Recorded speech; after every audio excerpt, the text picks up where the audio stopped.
Mwiriwe neza nshuti zacu bakunzi b'ibiganiro vyacu. Uyu munsi tubazaniye inkuru y'umwana amaze kwamamara cane ku mbuga nkoranyambaga, cane kuri TikTok, Tengetenge.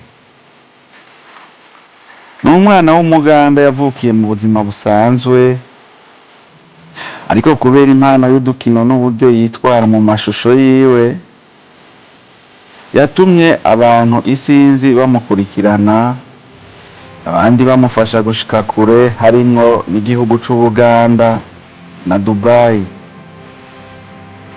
Uyu munsi tugiye kurimbura ubuzima bwiwe, uko yamenyekanye, aho yize canke aho yiga, amazina y'abavyeyi biwe, uko yakiriwe n'abantu batandukanye, hamwe n'ingendo amaze gukora ku mpamvu z'akazi.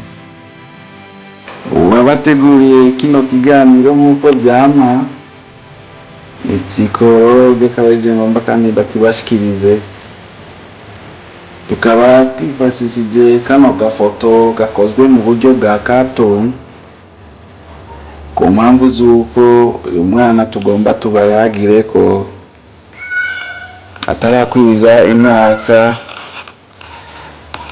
no mu kwirinda gukoresha amafoto yiwe kuko ata burenganzira tuba tubifitiye. Bandanya mukurikirana rero kino kiganiro,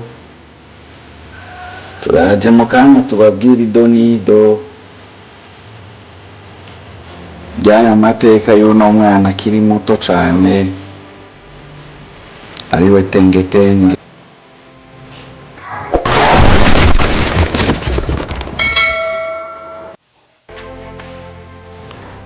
Ngaya makuru y'umwana w'umuganda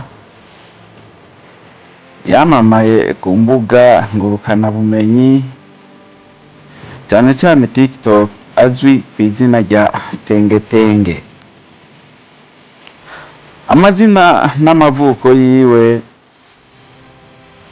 amazina yiwe nyakuri yitwa Sad Sosi.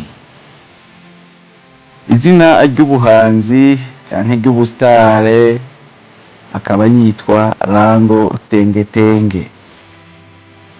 Yavutse itariki rya ndwi ukwezi kwa kane umwaka w'ibihumbi 2013. Rango Tengetenge yavukiye mu gihugu c'Ubuganda, akaba ari umuyisilamu. Abavyeyi biwe se yitwa Idisra Ahmed Kikomero, nyina nawe akaba yitwa Aisha Namuri. Tengetenge akaba akiri ku ntebe y'ishure, akaba yiga mu mwaka wa gatatu w'amashure y'intango primary 3. Yavuze ko yagerageje kugabanya igihe amara akora amavideo kugira ngo yibande ku mashure yiwe. Ubu akaba akora amasanamu rimwe mu ndwi canke ku cumweru mu Kinyarwanda. Muvyo akora navyo, yatanguye gushira amashusho kuri TikTok mu kwezi kwa kane mwaka w'ibihumbi 2023. Yagiye kuba icyamamare muri Munyonyo mu mwaka w'ibihumbi 2023. Imwe mu mashusho yiwe yatambamwo yagiye ivugwa cyane, ibona abantu barenga miliyoni 87 bayiravye. Rango Tengetenge afise abamukurikirana barenga 8,000,000 kuri TikTok. Amashusho yiwe arimwo imvyino, gusubiramwo amajambo n'ubusabane, byose bikozwe mu buryo butwengeje. Tengetenge amaze gutembera mu bihugu bitandukanye kubera akazi kiwe ko gukora amashusho no kwerekana impano yiwe. Yagiye no muri Dubai aho yakoze ibikorwa byamamaza n'ibindi bikorwa by'ubucuruzi.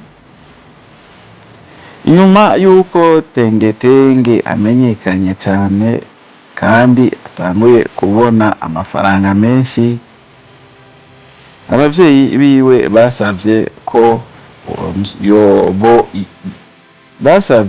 ko basubizwa uburenganzira bwo kumurera no kumufasha mu bikorwa vyiwe vya minsi yose.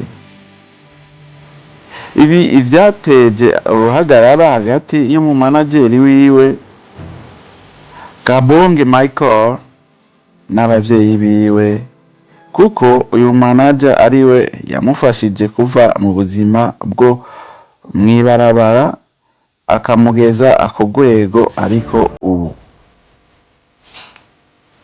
Muribaza muti mbega Tengetenge gisigura iki? Mukunze kumva mu mashusho yiwe, mu mavideo yiwe aririmba akaririmbo kitwa Tengetenge.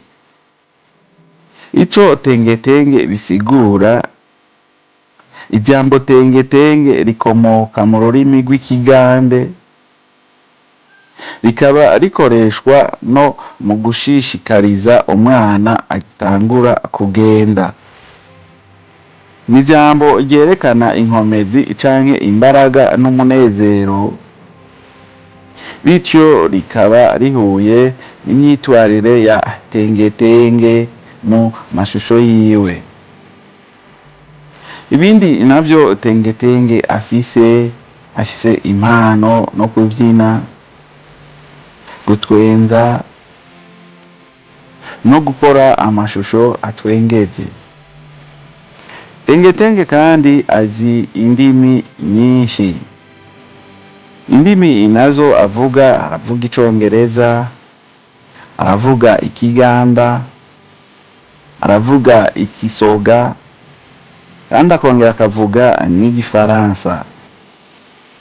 Mu vyifuzo vyiwe Tengetenge yavuze yuko yipfuza kuba umupilote mu gihe kizoza. Tengetenge amaze kuja mu gihugu ca Dubai hari mu mwaka w'ibihumbi 2024. Tengetenge yahawe akazi i Dubai n'ikigo ca Zamelect Property, aho yakoze ibikorwa byo kwamamaza. Nubwo hatatangajwe igitigiri c'amafaranga yahawe, vyavuzwe ko Tengetenge yahawe amafaranga menshi. Reka turabe tugerageje kuraba amahera aba TikToker bahembwa. Amakuru ajanye na Tengetenge nuko yinjiza amafaranga biciye kuri TikTok n'ibikorwa vyiwe. TikTok afise abamukurikirana barenga miliyoni 8. Reka tuvuge uko yinjiza amafaranga kuri TikTok. Nukuvuga dufatiye ku ba TikToker creator funds, abahanzi bafise umuriyoni umwe w'abamukurikirana bashobora kwinjiza hagati y'amadolari 1000 n'amadolari 5000 buri kwezi. Tugiye kuri brand sponsorship, abahanzi bafise umuriyoni umwe w'abamukurikirana bashobora kwinjiza hagati y'amadolari 5000 n'amadolari 200 ku gikorwa kimwe co kwamamaza. Tugiye kuri live streaming gift, abahanzi bashobora kwinjiza hagati y'amajana 5 n'ibihumbi 2 vy'amadolari buri kwezi biciye mu magift canke muri burya bushimwe bahabwa mu gihe bari kuri live. Mbega wewe wibaza ufatiye ku mubare w'abamukurikirana canke ku gitigiri c'abamukurikirana, ubona Tengetenge yinjiza amahera angahe kuri TikTok buri kwezi? Ngivyo bimwe mu bigize ubuzima bwa Tengetenge, umwana w'umugande ariko aca inzira nshasha y'ubwamamare akoresheje impano afise. Ni urugero rwiza ko impano iyo yitabweho ishobora gutuma umuntu agera kure niyo yaba akiri muto. Murakoze cane, mwari kumwe natwe mu kiganiro, turabashimiye cane kubwo kudukurikirana. Ntimuze mwibagire gukora like, share na subscribe kugira dukomeze kubazanira inkuru zidasanzwe nk'izi.